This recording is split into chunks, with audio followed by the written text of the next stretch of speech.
चांदवड येथील मार्केट कॉम्प्लेक्समध्ये काल रात्री अज्ञात चोरट्यांनी तब्बल 3 दुकानांचं शटर तोडून लाखो रुपयांचा मुद्देमाल लुटून नेलाय।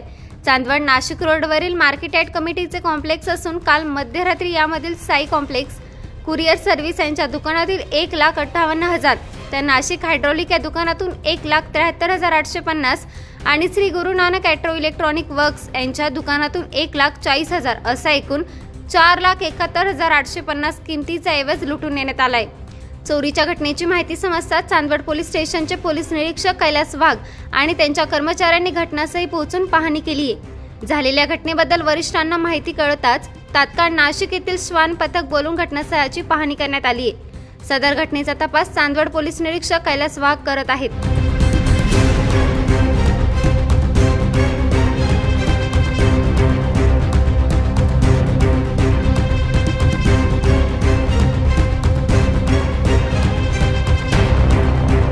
सप्रेम मराठीसाठी प्रतिनिधी धनंजय पाटील, चांदवड।